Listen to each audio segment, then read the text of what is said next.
Welcome to Kat's Home Chat Live, where anything can happen. Episode 2. I am Kat Trelinos with Next Level Staging and Design. And I am out of the Houston area, but my services are global, as is my guest. And I want to officially welcome my esteemed guest, Hayden. Hayden, please pronounce your second last name. Come on now, because Hayden is from France, okay? He doesn't have an accent, parlez-vous français, but he is very French. What is that French middle name? Well, it's a middle name that was passed down from my French side of the family, because I'm also equally American. Okay. But isn't, all of America. So yes. French is the French name that I sometimes use is Maisonneuve, which means new house. Maisonneuve, I like that. Which actually means new house, and it's interesting that I turned out to be a homestager, because now I should be using that name actually more. Oh my gosh! Well, it would be hard for us, American don't know any other language people to pronounce. Yeah. But isn't that interesting? Isn't it? Tell us a little bit. Hayden is a professional photographer. He has a long history in Hollywood. Him and I were just talking about our California roots and our entertainment roots and so forth. And I love that he has this commercial background with not only set design, photography, etc., but also a staging brother, as I call them, staging sister and brothers. Brother. That's right. Tell us a little bit about your background. That is so fascinating. How you got into, what industry first, and what prompted you, or to get into those entities. Into this field. Field. Yeah, it is a fabulous field. It's a great family. I feel blessed to be part of this community of stagers. I didn't understand staging up until 2003, and that was when I was still living in California at the time, because I had moved to California to work in the film business, and I moved out there and back in '87. But in 2003, after working as an art director and production designer and decorator and set dresser and production assistant, editor, cinematographer, you name it. I interrupt you, but back up a little and tell the folks, did you just wake up? Were you like my granddaughter who was doing fashion with her Barbie dolls and duct tape at 6? Or, how did you get inspired, and or trained, or are you self-taught? Give us a little background on that. Yeah, I think I grew up with a mother, actually, who's very artistic. My father was also a draftsman of sorts. He wasn't educated as such, and he wasn't trained as such. He was just a natural. He would go out there and draw things. And my mother, who was really really threw me into the throes of arts, which, music, opera, painting, and we met. And this was while I was still living in Paris. As a child, you grow up with painters, smell of linseed oil, and you look at these people, talking about life. It's, it's very inspirational, and I think it's in me to create and to be it obviously is. And to be visually stimulated by things outside of myself and things that I see. So I've always been attracted by things that I see and see again, because everything changes from day to day, from minute to minute. Doesn't it? The world is still a mystery, even though we're kind of just living in it. Absolutely. But I think you have to choose whether the world remains a mystery, or you just sort of take it for granted. And I think what inspires me to do what I do is to help people see again. We talked about that earlier, right? Yes. So I think it's a good reminder for me, at least personally speaking, when I do photography, it's a reminder to be able to observe things that normally I would just forget about or just overlook. And it is, I mean, not only from a pragmatic standpoint, when we're looking to market homes to sell, of course, from the creative aspect, if we're just beautifying spaces, but really, that trickles down into life, into seeing things differently, and not taking for granted all of the miracles around us, right, in every moment of our life. And so you probably never had any inkling to be a CPA, I imagine.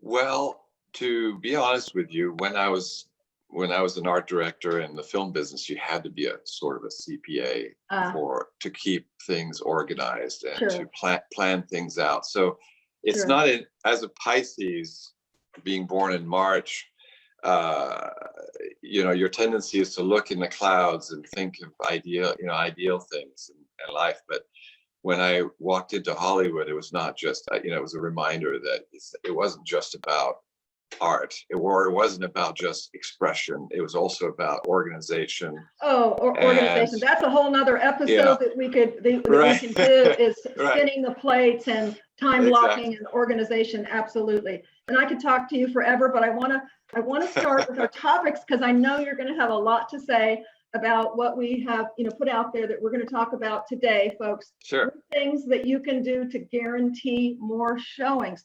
3 things. We could talk about 30, but we're going to talk about 3, and I'll kind of lead that discussion. Sure. If that's okay. Absolutely. 3 things not to do for showings on occupied listings. What is occupied? It means that you're living in the home to sell the home. It's not vacant. So it's a different set of rules through the psychology of selling and the visual story and impacts. We're going to talk about 3 things that you should not do. And again, there's probably 30, but we're going to talk about 3.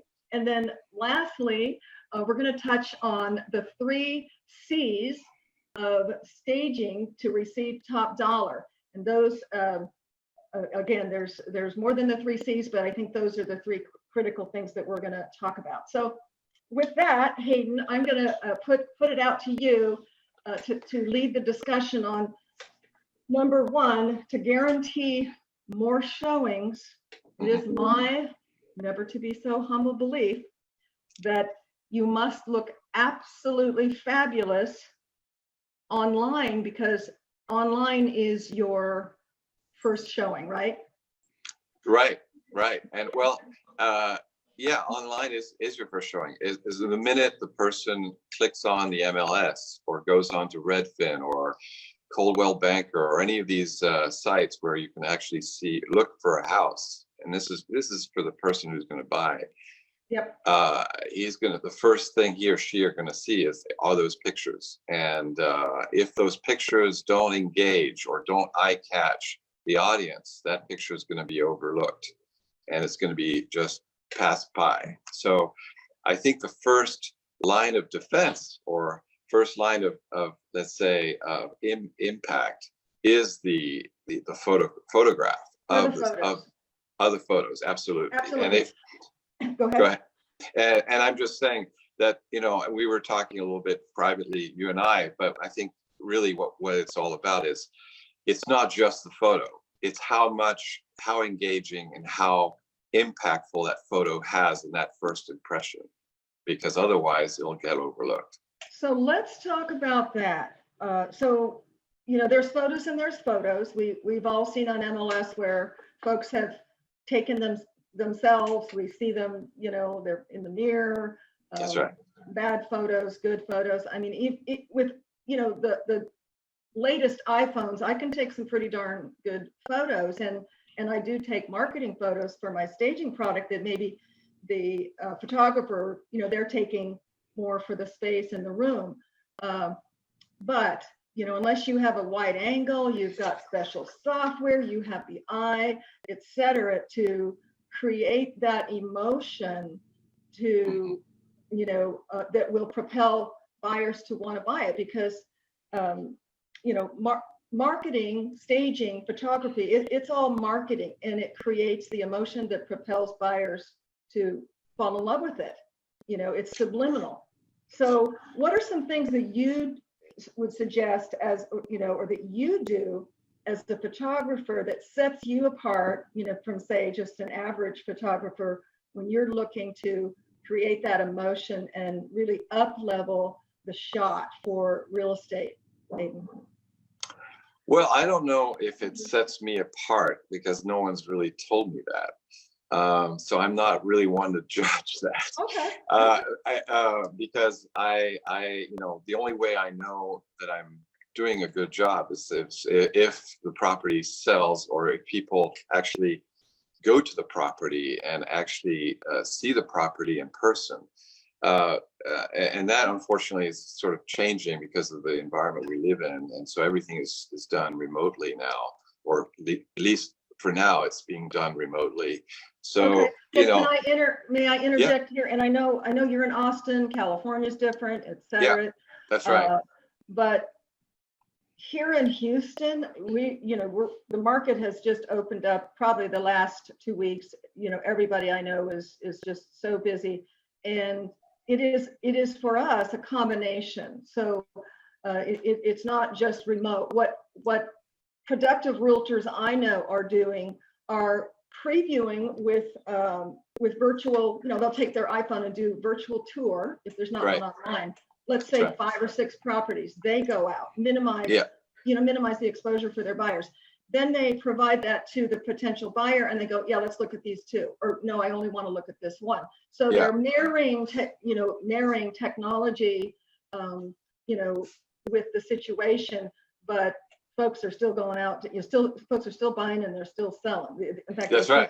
They've thought out and are out there. So for us, it's not virtual only. I don't know. You mean, for us, you mean for realtors or for homeowners? Yes, for home. Absolutely, it's not. But I think what I'm trying to say and trying to impress upon people in terms of how photography plays a role in selling a house is that it is the first line of, let's say, of impact. Then it brings the people to the home so that people can actually have a sense of what it feels like to be there personally. And there's ways to do it. Of course, you can do it virtually through tours and through videos and through walkthroughs. But it doesn't have obviously the same impact that the actual physical, the physical aspects of actually being there. And being able to visit the home. Space. Absolutely. And we're going to talk about that later in some of the things that you don't want to do in occupied, because it is a process. Oftentimes buyers will drive the property first, to check out the neighborhood, et cetera, before they even schedule an appointment. That's why exterior is so important. But the first line, as you mentioned, the first line of attraction is going to be fabulous photos. And that's preempted with staging, which is marketing, which is the most strategic marketing tool and the only measurable marketing tool, according to statistics, that you can do to prepare a home for sale. So those two, are hand in hand, which, you're in both of those industries. So you see that all the time, That's right. How that marriage works. That's right. And what I like about the fact that, I like the fact that I'm aware of the staging aspect and I'm familiar with staging in terms of a 3-dimensional space. It also helps me understand how to compose an image in a 2-dimensional image, which is what we see you and I right now, what we're looking at right now. Right. So I think it's to be able to make that jump from a 2-dimensional image to a 3-dimensional space. And we in photography, we use tricks. It's like depth of field. There's certain tools that we use to create that sense of depth within a 2-dimensional space. But we can't assume just because we take a picture of a 3-dimensional space that it's going to automatically be translated as such. And I think there's what are some things that you do without, of course, altering the reality? What are some things that you do to help increase that look? Well, I mean, and that's a great question, Kat. And I think that's a question that I ask myself, but I also ask people. I mean, one of the things is, that I've tried to evoke is the fact that there's these tools. Let's talk about something, a concept that people sometimes feel a little intimidated by. It's called depth of field. Now, depth of field is the actual definition of depth of field means the area of focus, the area in which something is in focus from my perspective, all the way to infinity. So we're creating a sense that we're using the camera as a tool in order for us to create a sense of depth within this two-dimensional space. But in fact, when we look at it with our naked eye, and that begs the question, what do we see with a camera compared to what do we see with our naked eye? And that is an excellent point. And you and I talked about that a little bit yesterday. Absolutely. So I want to move to a practicality. Of course, number one, you absolutely want to hire a professional, excellent photographer. Don't cheap out. Don't use your brownie camera. No. I'm dating myself, right? Actually, I never had one. I had a Kodak. I had a Kodak Instamatic. Okay, so that's number one. Okay, and we're going to give Hayden's contact information at the end, and then we're also, by the way, going to edit this broadcast and put it on YouTube. And awesome. While we're early into this, I want to tell folks, I am giving away $195 professional design or staging consultation via Zoom. But you gotta subscribe and like on YouTube. And we didn't get anybody to do that. And I think they just, forgot that we did that. So we're gonna wait till there's at least X number, and then we're gonna announce it once we get that. But it's there waiting, guys. So tadabykat on YouTube, like and subscribe. Message me and let me know you did that. And we're gonna have Siri, through the power of technology, pick a number.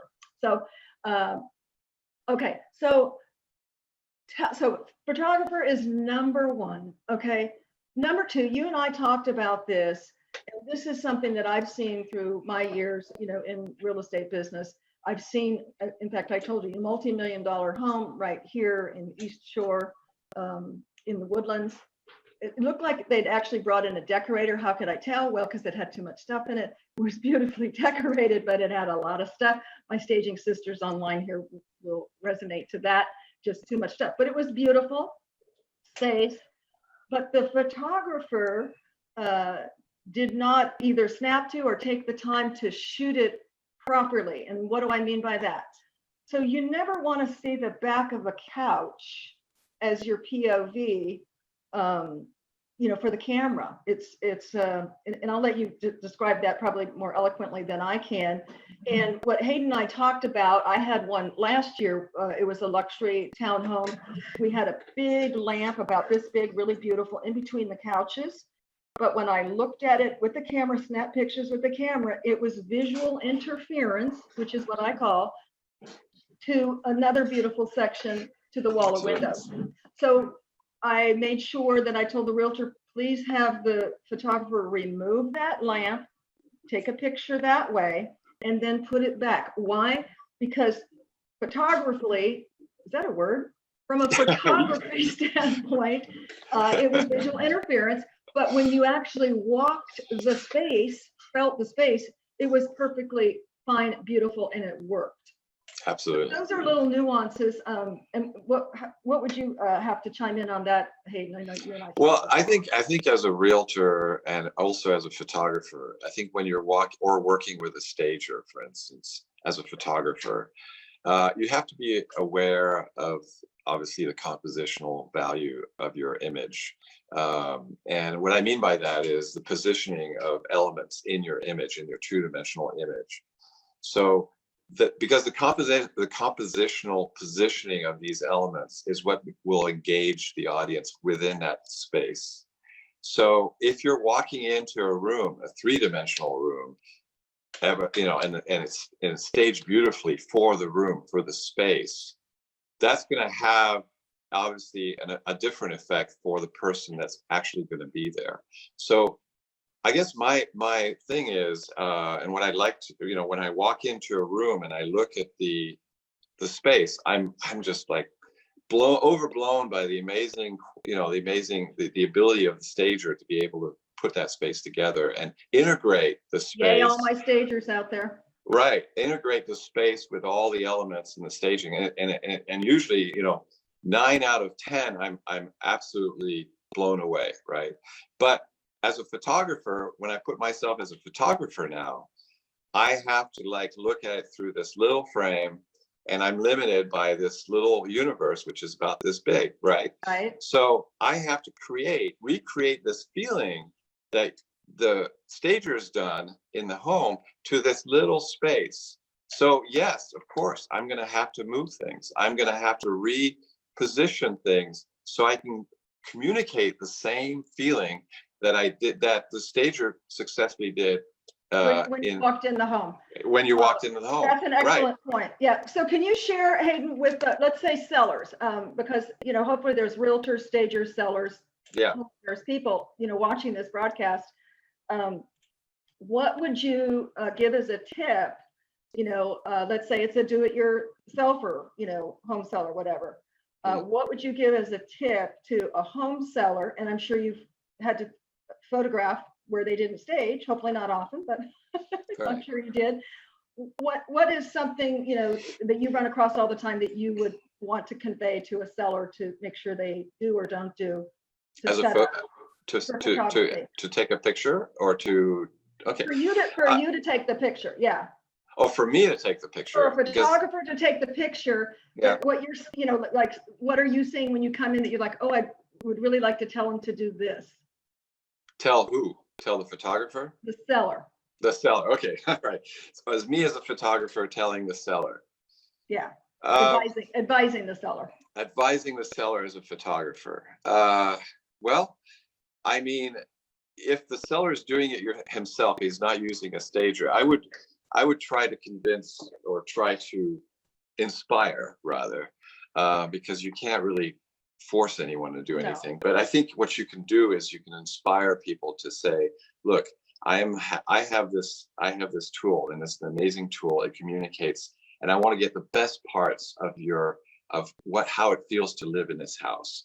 So it may only take a few items. I won't need all of this, but I will need a few of these key elements that will make this photograph engaging and eye-catching.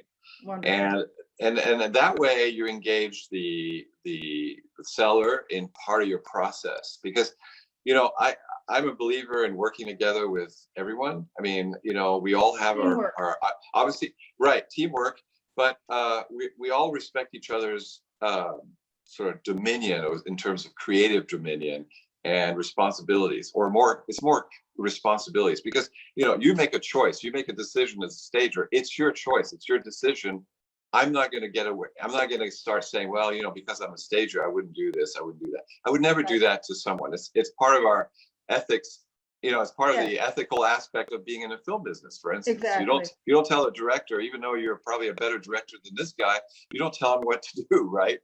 But we have to work with what we have. And as stagers, as photographers, what I'm hearing you say is, the universe is self-correcting. We have to be on purpose correcting. So it's no different than we go into, let's say a pre-owned home. It's 20, 30, 40, 50, 60 years old. We use the fixed elements, design around the fixed elements, and make spatial design and color corrections. And that's what we do. That's what you do as a photographer, is make corrections. So I'm going to go to the third topic that we've got here on what sellers can do. And I'm going to just put this one out there and chime in if you like, Hayden. Okay. Prepare your home as if no one lives there. I come from a builder background, one of my many backgrounds in my 90 years of living. Wow, you look great. I look really fab, don't I? Prepare your home as if no one's living there. And I know that's very difficult. It's what I call, especially, we're talking occupy, it's like living in a fishbowl. But if you do what your realtor, your photographer, your stager suggests you do, I promise, will be living in a fishbowl much less time frame. Okay, so just start packing up because you're going to be moving soon. But there's tips and tricks to do that. But again, you're turning your home into a house and into a product. So you have to put your buyer's hat on. If you're looking for a home, you're going on to another step of your journey, whether it's building another home, downsizing, upsizing, right-sizing, relocating, and you're out looking. So I ask you to put on your buyer's hat and think, what do I see and what do I like to see out there? Well, I don't want to see dog. I love pets. I've had a zoo in my home. I'm down to one little puppy right now. They don't want to see any evidence of pets. They don't want any dog food. They don't want any evidence that you ever take a bath or a shower or eat. None of that. So basically no evidence that you live there. And there's some tips and tricks, that you can do to make that very easy when it's showtime and you've got your hour to get ready. But that's a huge one, I think, on the top of, again, one of 50 things that you could do. Absolutely. But that for occupied sellers, pay attention to that, have an eye for that. It's much different how we market our home to sell it than it is how we live in it. I'm not going to turn my camera around and show you how I'm living right now. It looks really pretty back here, right? And right. It's clean. You can't see what's all over my desk. But so yeah, that's my third tip there. Okay. Can I tell you a little story? If we have a love little... to hear a story. Okay. How are we doing on time? I don't. It's 10:28. Awesome. Okay. There's a couple times when I walked into a home and it was a occupied home, and there's not much. Not as a stager, as a photographer, by the way, right. just so you know. So there's a few times when I've had to sort of like take things and move them, and putting my little stager hat on, yeah. But without really obviously being paid for. But I, you have a tendency to, I have a tendency as a stager, being a photographer, is to move things around so that for your shot, yeah. Well, not only that, but also to depersonalize the property so that people can actually, people who are going to see it, who are going to look for it, are not going to, be drawn away from it because of certain things. Yes, we're going to get in deeper on that, the depersonalizing. But yes, yeah, I can see. Yeah, that must be real, like brain tweaking for you. Right. Absolutely. Okay, so this is one of mine, and it relates to a story back in California. Jeff and I hadn't been married too long, and I raised my 3 kids in a 1,300 square foot home, and I told him, hey, I don't have room. I don't got no room for you. My closet's full. So we had to go look for a bigger home. So I had a realtor at the time. I didn't have my license at that time back in California. And we found, after looking at several homes, we found one that we liked. It had a pool, which I really liked, but the pool was on the side yard. I wasn't as thrilled about that because I like the visual aspect of water. I've realized I have to have water. I have a 10-foot fountain outside my kitchen. I need to see water. Yeah. I can't be in it. Of course, near the beach. Right? Yeah. So anyway, so we wanted to see it a second time because the first time we went, they had people sitting on the couch there for our showing. Okay. And, maybe it's just me. I don't think it is. I had asked, could we set another appointment, when no one's there, because, not only did we not feel that, we just didn't feel like we could feel the space. Because, everything is energy, okay? We are all energy. Even this microphone is energy. Plants, everything is energy. And certainly living people are energy. And that energy was colliding, kind of like we did last week with the audio was colliding. That energy was colliding for us to really feel comfortable. They refused. And we probably would have put an offer in, and we did not because of that. So that's my tip.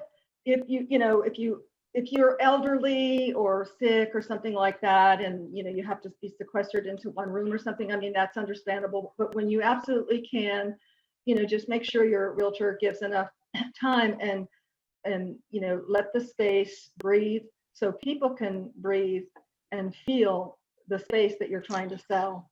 Yeah, and Kat, I think that's really a critical point of what we do here, because it is about feeling. It is about everything depends on feeling.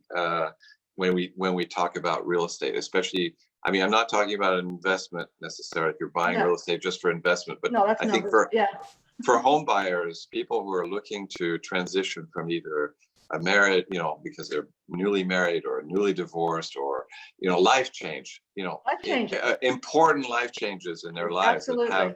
that have significant, I mean, they take about 90% of our energy just thinking about it, actually. But I'm just saying that is so key. It is all about feeling. It is. Yeah, Barb Schwartz has many what I call Barbisms. Hey, Barb, if you're watching this afterwards or what have you. Hi, Barb. And I had the honor and pleasure to speak in Rome when they had the first European iHouse conference, and Barb was there speaking. It was quite an honor, and she talked about that staging is a feeling. It's emotion. Of course, and it really reunited that is what that is, and it rang a bell with me. And when I teach and talk to realtors, I tell them, how many times have you gone out with a buyer and they said, these are the things I must have. These are my 5 top must-haves. So a good realtor is going to go, oh, wow, okay, this has got the 3 bedrooms. It's in the school district you want. There's no power lines over here, and it's got double ovens. That's your must-have. Are we going to write an offer? Well, no. That's I right. don't think so. Well, why? I don't know. I just don't feel it. Right? Well, I don't feel welcome. I mean, I think that's where it comes down, is feeling welcome into a home. And it has to feel like there's an imagine, and it could be anything. It could be something subliminal that you don't even understand. It is all subliminal. The first impression is within 6 seconds, I think. Absolutely. It's probably even shorter. And you can't even put a label on it. Right. It's just, it feels right to them. So it is something, and that's the magic. That's the magic that we as professional stagers do, is create the magic coupled with the photographer hand in hand. There you go. And we create that magic that propels buyers to want to make it their home. They fall in love. Yeah, and I think, I see it as a triangle, like you have the realtor, of course, and you have because he's the first point of contact with the buyer, right? Yeah. Oh, with the buyer, okay. Yeah, with the buyer. And then you have the stager, and who's creating that feeling. And then you have the photographer who's bringing it to life. Yeah, that's a good way of saying it. So we as stagers bring especially the vacants that occupies. We're doing a lot more occupies. We definitely bring those to life. We're bringing the life in the staging, and then you're up leveling it and recreating that stager's feeling in a photographic, like you said, 2-dimensional. I would say if I've been thinking about this and how that works. I think the stager brings it to life in the 3-dimensional realm. However, the photographer has to bring it back to life in the 2-dimensional. In the 2-dimensional, right? So, photographer is really trying to translate. Is trying a successful one anyway. Yes. For a successful image to happen, you have to translate what you see with your camera, because a camera is only a piece of it's a technology, but it's nothing compared to what you can see with your naked eyes. I mean, the details and sure, some of us have to wear glasses and all that at some point of our existence. But if you really think about it, what we see with our eyes compared to what you capture in a camera, there's no comparison. It's amazing how we spend most of our time looking at this little screen compared to looking out in the trees or in the mountains and around us, because we're so focused on looking at at an image that's low quality versus what's really what our eyes are able to capture, which is this incredible, vivid detail of Absolutely magic, you know? So in essence, what we're trying to do as photographers is sort of bringing that detail back into the image that you lose when you take a picture. Absolutely. Taking it, yeah, and that's the art of it. I think you nailed it on that. You know, taking what was created with a talented staging company from the That's right. from that dimension to the flat dimension. That is such an art. Yeah, absolutely. Okay, let's see. Next talking point here. We talked about not being there. That's right. In terms of what not to do. We talked about what to do. So here's another what not to do. And so, you know, you just don't think about it. People don't think about it. You know, it's like I tell folks, you know, you only, typically the average sale is every 7 years, even if you've done that multiple times. It's 7 years ago. You know, it's not top of mind, the things you should do, not do, how technology has changed, how the community has changed, et cetera.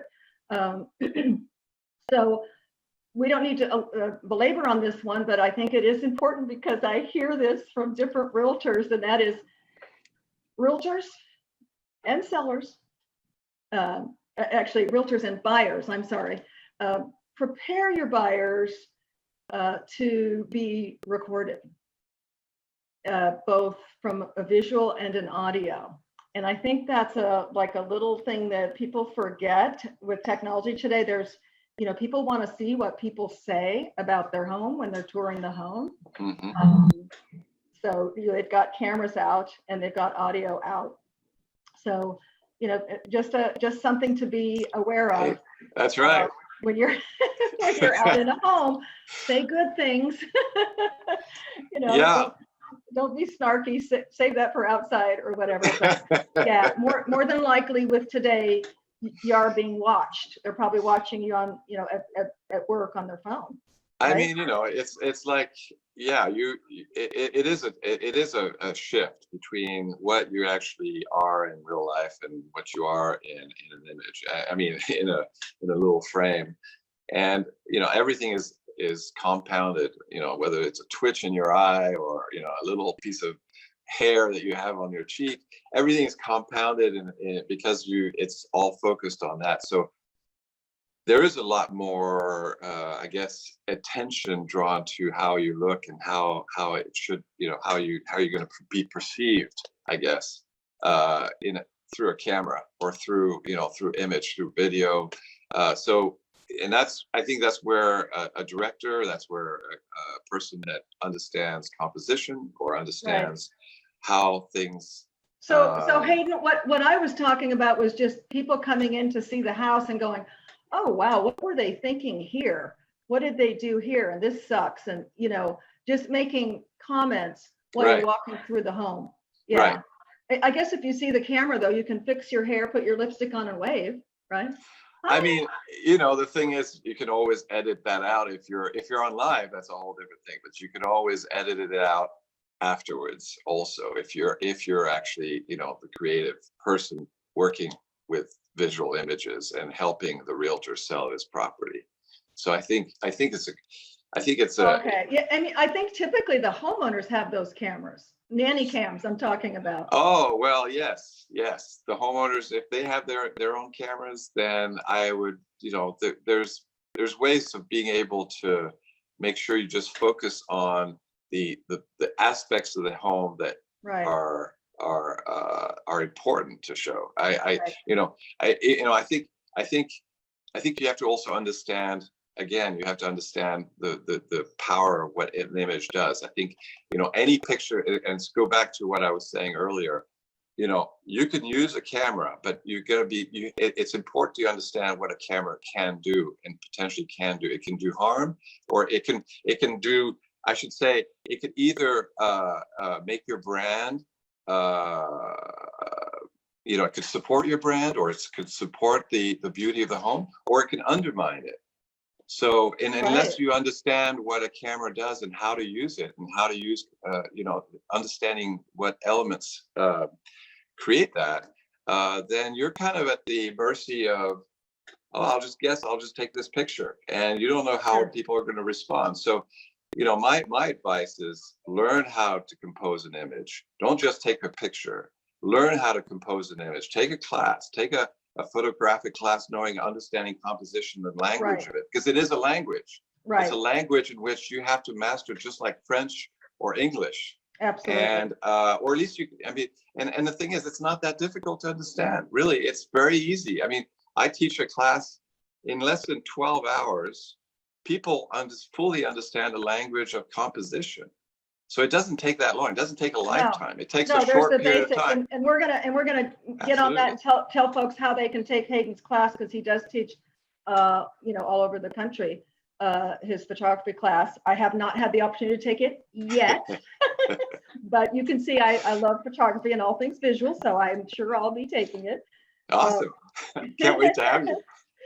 So, well, thank you for that. So just a real quick one on that, what not to do. And then we're going to talk about the 3 C's of staging.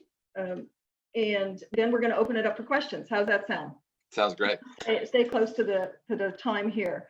So again, one of my observation as, being a realtor for 20 years and a master stager, et cetera, and in marketing, is do not, if you're a realtor or a seller, selling it yourself, do not bring your potential buyer in any other door than the front door. Okay. And why, you might ask, okay, you're used to going in through the garage. Maybe there's a back entry. Maybe it's more convenient. I mean, I've seen it in my history as a realtor where I had to go to the back. But what I do is I unlock it and then I come to the back and then I direct my potential buyer to view it and enter it from the entry. Okay. It's all presentation. And, we've touched on different things earlier in this talk about the emotion, et cetera. And that's why we want them to have the feeling, the experience, the full experience. You're selling really a lifestyle. Yes, you're selling a home also, but you're selling, and particularly when you get into the luxury, you're selling a lifestyle, whether it's you have to open up into a gated community, going past clubhouse, et cetera. And you certainly don't want to take them in a back door, no matter the inconvenience. Well, I mean, it's like a story, right? You start the narrative from the beginning. Right. You wouldn't start at the back, right? Right. I mean, right. Sometimes I used to. Right. Yeah, you wouldn't start at the back. That certainly wouldn't work. Yeah. I mean, my favorite thing about going to see a movie is the first 3 minutes of the movie, because if the first 3 minutes doesn't engage me, doesn't catch my eye, I'm not interested. I'm going to walk out of the theater. Same thing with a house. And that's such a good point, Hayden, because we want information quickly. We want it right now. We don't want to. We want the cliff notes.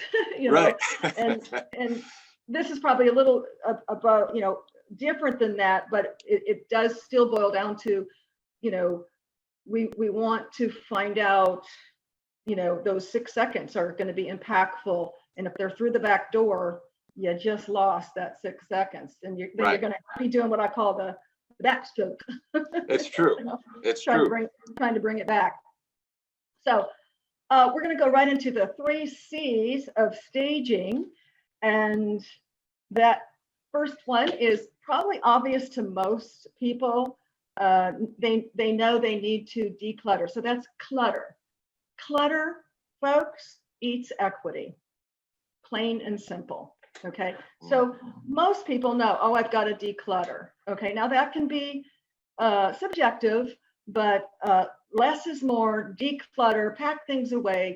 We all have too much stuff. I know from personal, redoing my home, we had 23 bags of stuff from my garage, and I don't know how many trucks of donation. And it easily happens when you live someplace for 17 years. You just keep collecting stuff. So get a jump start and declutter and depersonalize as well. And most people know about that as well. Why depersonalize? Because you don't want people, looking at the picture on the wall and going, I wonder if I know them. Hey, they cut me off at the grocery store. Or look at the plaques. I had a doctor once. They were both doctors. He said, we got to put those away. I said, yes, you do. You don't want people paying attention to your plaques or your photos or your crosses or your Buddhas or your anything. You want them looking at the beautiful finishes. It's a distraction. So declutter, depersonalize. Any comments on that first C? Oh, I think it certainly applies to photography. I think that the important part of it, though, in photography is that, when we take a picture and we create a composition, we want to make sure, because that picture is only going to be there for 3 or 4 seconds before people lose their attention. So the key is to catch the eye. And again, engaging means once you catch the eye, and that's a very short period of time, then you want to engage the audience. And engagement means that you carefully place elements within the frame for people to be able to flow through the frame and be able to be engaged. And you do that by positioning key elements through the frame so that the eye is directed from one side of the screen all the way to the other side of the screen, because you only have this space right here to work with. So, but you want to make sure that not everything is not focused on here. You want to use the entire picture in order for it to be engaging. So are you telling me that you use the same elements as my dear friend Joanne Lynette Reary uses? And that is, you don't want the Kardashian effect, everything on one side. You want to triangulate, whether it's color or whether it's composition. Is that what you're saying? Yeah, and I call it movement. I don't know if I love it. Yeah, movement. I mean, it's a still image, but you can still what actually moves is your eye, and that's what makes engagement possible. That you talk about movement. It's a tip that I've shared with that. Repetition creates movement. We have sometimes long hallways, and we'll place something in 3. Why? Right. To create visual movement. Right. Right. I love it. I wish you were a photographer down here. Oh, hey, I'll come over. Okay. I love it. So clutter, declutter, depersonalize. We're going to call it the first C. The second C is clean. Okay. So clean is subjective, right? But it is so critical. Sometimes we don't, we don't pay attention to our windows or, the power washing or this and that. But I think it's Barb, again, dear Barb Schwartz, the creator of Homestaging, she calls it Q-tip clean. So it needs to be Q-tip clean. If you don't have to, I recommend, hire a cleaning service and, have a deep clean. Because, again, your home is in a competition, whether you realize it or not, and those model homes are squeaky clean, and yours needs to be too. So, make sure it's clean. Things that, you've been putting off, have cleaned. Any comments on that? I do have a comment on that one for sure. I knew you would. Well, see, if let's say the counter is not clean, or let's say the couch is not clean, or something is dirty, there's a stain or whatever, smudge, it hides the texture, it hides the detail, it hides the clarity of the image. It distracts the person from seeing the entire picture. So then, it does 2 things. Like I said, it hides the detail, the texture, the clarity, and it distracts from, again, that movement that we're trying to create. So if we want to try to create this flow through the picture, through the image, we want as few distractions as possible. So if your flow is from left to right, you don't want a little dot right here of a speck of dirt somewhere in this picture, because it's gonna break the flow, and everybody's gonna focus. Yep. You have that effect. It's again visual interference. It's visual interference. It disrupts that flow. Right. So that's a great point, Hayden, and it reminded me of a point that I often make on the clean, and it really goes hand in hand with clean and repair. let's say, the realtor's standing on the doorstep, getting their Supra key out, they're juggling, their purse and other things. And what is the potential buyer doing? They're looking up right and around at like what I have, mud doppers they have here in Texas, or whatever you got, dirty door, windows, whatever. right So what is happening subliminally? I'll tell you, whether it's ill repair, clean, it's right up there with clean. Subconsciously, they're making an assessment. If they don't take care of this, I see some broken blinds, some mud up for this and that. I wonder what else is in disarray or they have not paid attention to in the past 10 years. Let's say this home is 10 years. So there's that subliminal assessment that's starting to happen already.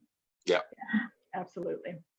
And I know you and I talked about bringing slides in, and I wanted this format to be really more conversational, which I think it's been great. But you saw I had my little Q-tip prop. Yeah, I was looking for my prop. And I also have my white glove. No, I'm not Michael Jackson. Oh, wait. I have my little brush, my lens brush my lens cleaner that I have. Oh, okay, always. There you go. My little lens cleaner. I always keep it right here. So I'm going to take my glove and do we have what's called white glove service with our services. This actually happens to be from my sizzle reel from a monologue. But, we call it white glove service, where we stop by and check on the staging, etc. But yeah, clean. It's all subjective.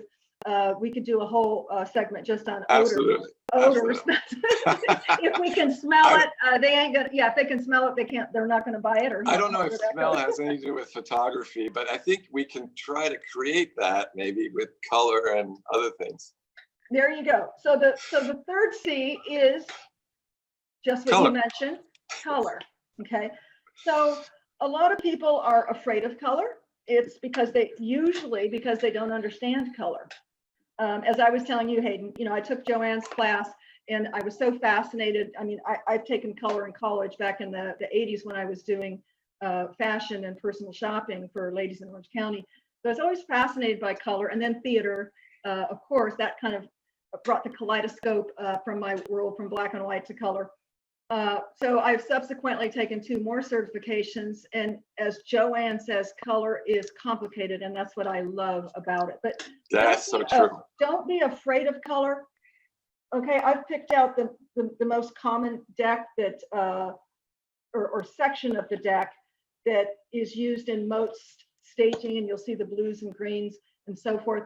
When you look at my portfolio, you'll see I'm definitely not afraid of color. I have, graduated in my color, but so the one tip on that, if you go, I don't know, I just really don't know how to use color, take an inspiration. If you've got let's say a vintage home and you have a seagrass green kitchen or kitchen or bathroom, take a taupe or a putty and a pretty yellow, on-trend yellow, and sparse, some pillows.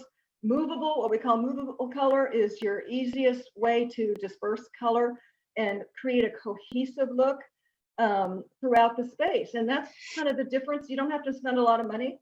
That's the difference between having a put together look that pops in pictures. The second tip that I will give you, if you're a do-it-yourselfer and selling your home, I probably own $500 worth of faux fruit because it doesn't go bad, and it looks fabulous on islands, etc. We might do this big of a thing with lemons or mixed apples or whatever. Don't they look fabulous in photos, Hayden? Absolutely. Lemons I love, but we actually use lemon trees, which a little lemon bush sometimes. Yep, we use lemon trees as well.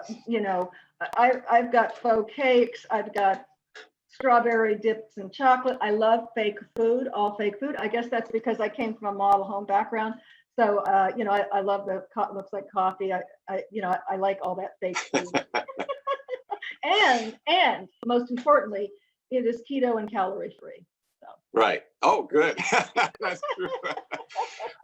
Can I say a little something about color? Yes, please. Because in one of the things that I think Joanne and I have talked about that too a couple times, and And I think what makes it very overwhelming sometimes with color, I find people have, and that's myself included, until I was able to see color for what it was, I was really confused by which color should I put here, which color should I put there, and it came down to, again, that whole idea of movement. You know, in order for me to create a nice flow and movement through the frame, and I guess that applies also for a three-dimensional space. I know that to be a fact, but I wanted to say that color is very tricky because, and she's right, it's complicated, because we're not talking about just the color, but we're also talking about value of color. That's and right. when we talk Value. about not saturation, value. There's a difference between value and but don't you have to take saturation. Saturation into consideration too? Of course. Yeah. But here's the thing: is value relates to black and white, and value relates to how dark and how light a color is. It's not how saturated or how much chroma it has, but it's how light and dark. Because when we talk about movement, we're talking about things that attract the eye from one thing to another, and that creates and usually it's through contrast of black and white, or shadows and light. We're talking about, when we talk about color, we're talking about two things. We're talking about color and saturation, but we're also talking about, well, actually three things: the color itself, which is hue. We're talking about saturation, which is the chroma level, the amount of color versus very colorful versus black and white. And then we're talking about value, which is light and darkness of a color, because you can have two different Hayden, colors. I don't want to stop you, but without getting too technical for our viewers, we just need to kind of advise them to stay in, kind of do that percentage, okay, which you can talk about that, so much percent, so much percent, so much percent. I think that's easier for people to grasp. What we don't like to see, and it's really people are going away from it, is what Joanne again affectionately calls bowls of oatmeal. They don't really look great in photos, and it's not going to create that excitement. Bowls of oatmeal, beige on grayish on tan on brown. Yeah. There's no value, right? Yeah, there's no exactly. So yeah, that's really really important. And if you would like more advice on getting the technical aspects from a photography standpoint, we're gonna tell you how. I love it. I love technology. I love that technical stuff. So we are open for questions. We've got Patrizia from Italy. Hey, Patrizia, thanks for joining us again. Hey, Michelle. Hey, Deborah. Hey, Teresa. I don't see you, Tanya. but that's great. I know. I've got Jeff's iPad on the side. We can't see him. So any questions for Hayden or for me before we wrap this episode up, episode 2? And thank you all for joining. And please share and go to YouTube and like and subscribe to tadabykat for a chance to win a $195 Zoom design or staging consultation. You'll also then have, if you didn't catch the contact information, we'll be having a banner with Hayden's contact information, all of his social media, contact information, etc. Thank you, Jeff, for putting that together for us. So Jeff says, Hayden, what is the best time of the day to shoot real estate photos? That's a good one. Well, if it's exteriors, I like doing it when there's a lot more shadows if it's a clear day, so I have more a sense of, I think the lighting is much better during the last part of the day for me. In terms of interiors, I like also before 10 o'clock in the morning and after 4 in the afternoon, or after 3, depending on which how far north you are. Right, and I want to piggyback with that on, does the direction of the house make a difference? But Tanya has a question: what wattage lights do you suggest to put in lamps to optimize lighting? 60 watts for photography, or even 40 watts is fine. I use daylight and tungsten depending on the character of the house. Okay, and would you agree, Hayden, that it's important if you can't have the same wattage and the same lumens in the entire home, at least like if you have a pair of lamps or in the rooms, because match like those. we've run across in staging where we just grab different lights and you're like, oh, well, that's warm and that's yellow and that's white. Right. And that's the thing, you know, you find if you're going to have two lamps on two sides of the bed, try to keep the same, just the same bulbs for both of those. Same with bathroom bulbs. You know, when you have an overhead lighting over the top of the mirror, just keep them consistent. Preferably when I shoot with daylight bulbs because it pulls out the colors of the decorator or the stager much better, more clear than let's say using these warm tungsten bulbs, which are daylight. That's what I had heard also, that daylight was the best. So now on that note, do you have any minimum? I've read different things. Minimum on the lumens. Lumens, I just go by wattage, but lumens has now become lumens is the sort of key. So no, I don't have that information. Okay. I mean, if it's equivalent to, I'm old school, so it's wattage. So I haven't quite graduated to lumens yet, but I will. But if so what I've heard is 3,000 to 4,000 on the lumens. Okay. Because sometimes you can have the wattage but not the lumens, and I'm not an electrician. I'm not an expert on that field. It's true. Yeah, actually. But I try to know enough to share with my clients so when they're replacing bulbs and so forth. So Jeff asked, is there a color that looks that photos look better in than others? Hayden? I'm sorry. Is there a particular color that looks better in photos than others? And I know that's very generic because we're not taking into consideration the fixed elements, et cetera, but you know, just overall. Looks better. Photographs better. Well, I like yellows. I like blues. I like greens. Reds are tricky sometimes, but if they're used in small amounts, they're great. Yeah. If they're used in large amounts, they become a little overwhelming, I think. A little dark. Yeah. Yeah. And I learned that early on in my staging when I fell in love with the Chesterfield red linen couch. I think I used it twice and sold it to a restaurant. But I prefer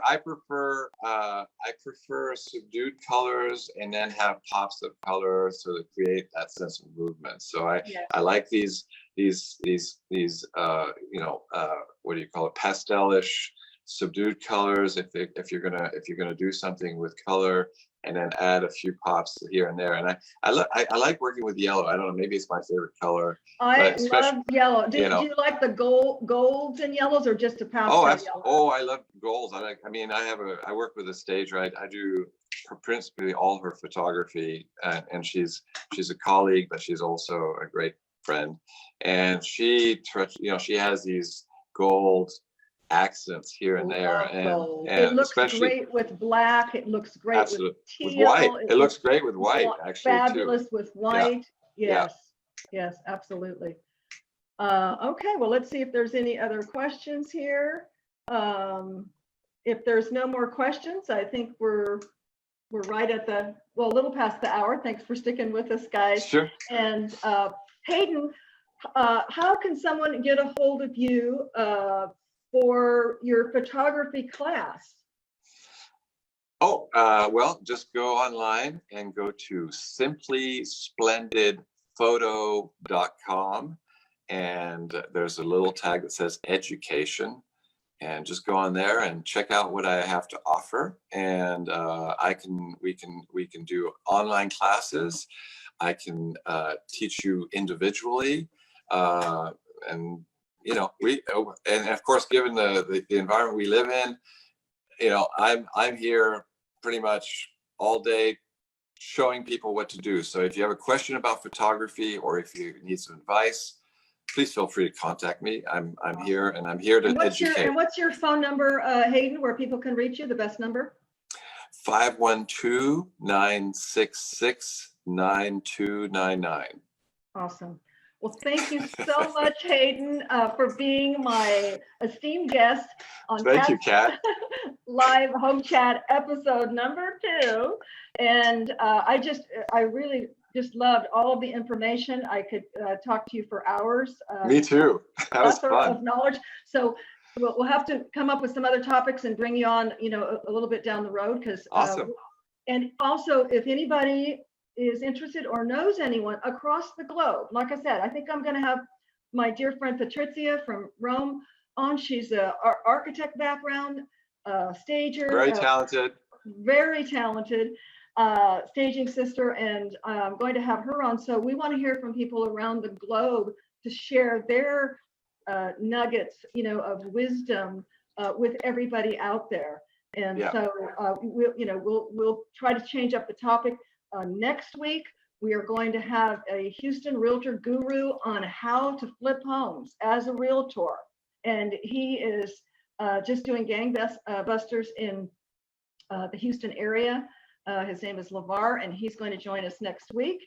But that's as far as we're scheduled out. So please let us know if anybody wants to join. Have a fabulous weekend. Hope you join us next Friday. Put it on your tickler. And is that funny? That's funny. Is that like dirty? I don't know. Put it on your reminder. And I just want to share with you that as you have a wonderful weekend, pay it forward with positivity. Yeah. Namaste. Thank you all. Thank you. All righty. Bye.